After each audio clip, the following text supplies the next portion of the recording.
There was this book that I read when I was younger, which I was obsessed with, and it was about this kid who ran away from home, and then he's like, but if I run away from home, I'm going to need my pillow. And so he takes his pillow, and then he's like, but if I take my pillow, then I'm going to need my blanket. So he takes his blanket. Then, of course, he realizes he's got to take his bed. But if he takes his bed, he's got to take a sheet. But if he takes his sheets, he's got to take the washing machine. If he takes the washing machine, he's got to take the mother, who in turn wants to bring the father, and in turn brings the rest of the house. So the boy runs away from home, and he takes the entire home with him. That's my life. I've taken my entire life with me around the world. I'm the boy who ran away from home and took everything with him.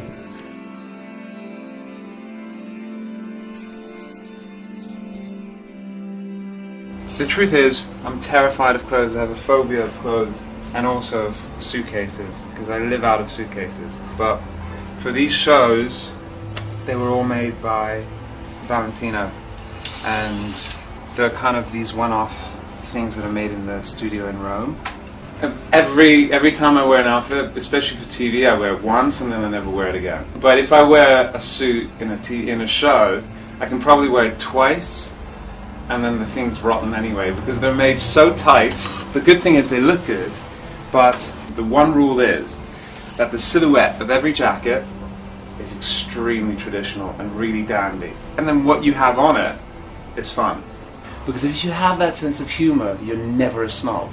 You can be wearing couture, you can be wearing something from TJ Maxx, but it has to have that same sense of humor. The French call it being an enfant terrible, a terrible child. I think it's just having fun, yeah. It's just being normal.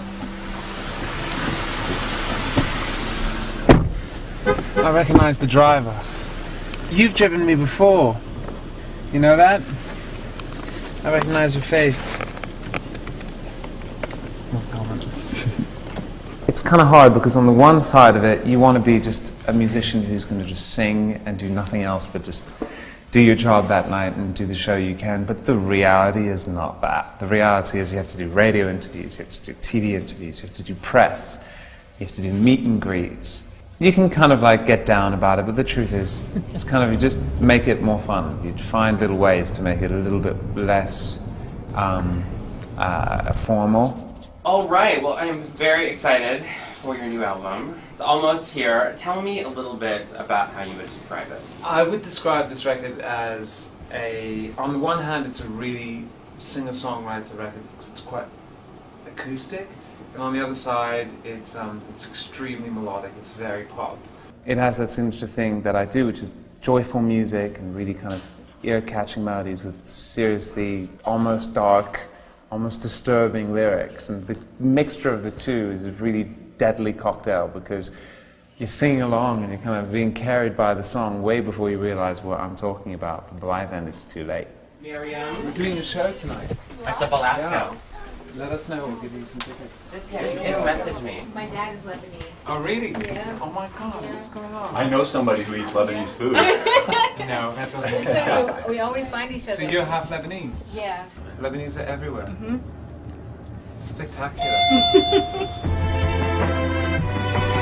I'm half Lebanese, half American. I was born in Beirut, I grew up in Paris, but then most of my life I've been raised and educated in London, where I also went to music conservatory and got signed there.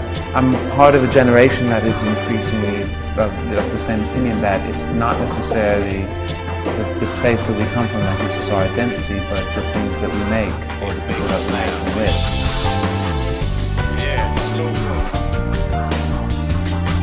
I'm going back to France in a couple of days, and I'll be shooting with Peter Lindbergh for the second time for a charity called Children Without Cancer and Imagine for Margot, and it's about raising awareness and also money for kids' cancer research.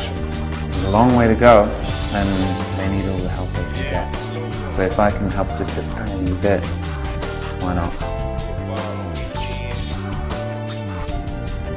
Look at this place. This is the most magical part of Los Angeles.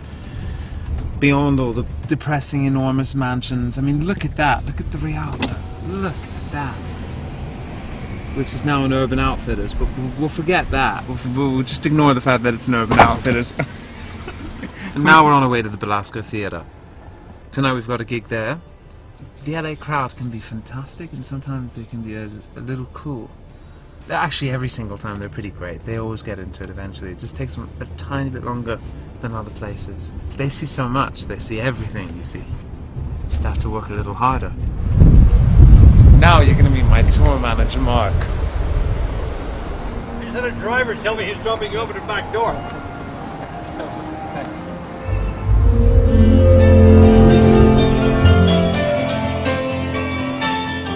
The most important thing is you get into a venue, you start sound checking with the band. You look at the set, you figure out how the set looks and if you can kind of adjust it and tweak it. Because the crew are doing all the work, but you just need to kind of tweak things here and there so that you make sure it's perfect. What did you do? It sounds good. Mainly, it needs more dynamics in the way that you're all playing it. Especially you, Ed. You're really consistent and it's great, but you actually need to be more, to step up in certain places, so that we have a little bit more dynamics, very simply. It sounds good though. You're singing really well, actually, both of you. Awesome. With these kinds of shows, the shows that we make that are so personal and so homemade, the illusion of this kind of homemade set sometimes can look like $1 million if everything is right. All the lighting is tricked out just to look like those little pieces of paper take on a life of their own. They have no idea that everything is so simple. But you have to be obsessed about the detail. You can't just go halfway, because then the entire thing falls apart. It's either great or it's awful. There's nothing in between. There's no safety net when you work the way that I work. Look at that. This is a real green room. Not only because it's green, but it's pretty amazing. I work with my family. My mother works on the road. My sister works on the road sometimes, but she also does all the illustrations with me for all my album covers and for animations and stuff. My other sister works in production. The other two, they ran away from me. I ran away to the circus and took my family with me. The other two kids in the family, my other two brothers and sisters, they literally ran away from me, and I don't blame them. I have a problem. My voice is tired. But the thing is, I can't say that to anyone. So I have to stand on stage as if nothing's wrong, even though I'm terrified that I'm going to lose my voice. And there's nothing else to say. It is what it is.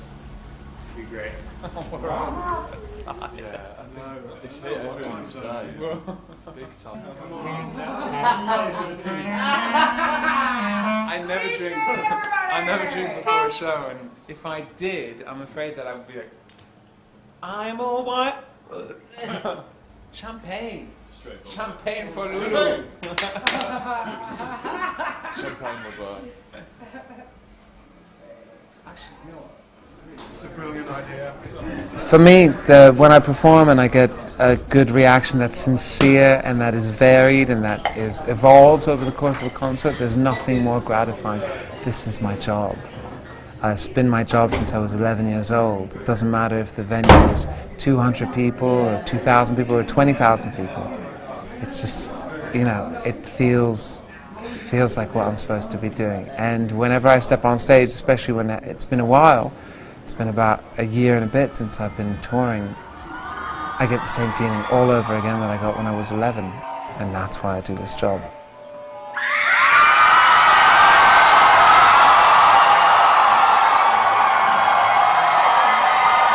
The thing about my shows is that they're not conceived and then just done. There's a little idea that we start to develop and then it grows and grows and grows. In 4 months' time will be a completely different show. In 2 weeks in Asia, we already have new backdrops being printed to add to the layers of the show.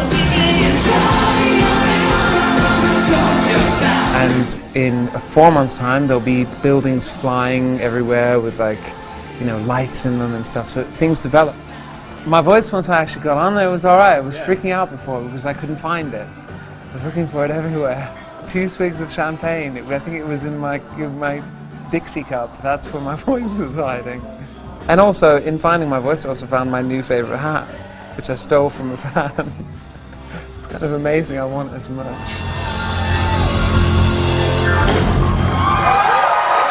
We're done! That's another one done. I think the one thread through all my work and everything that I've done is not necessarily, you know, how I put stuff together, how we rehearse, how we build things. At the end of the day, it's the people on the other side, it's the fans.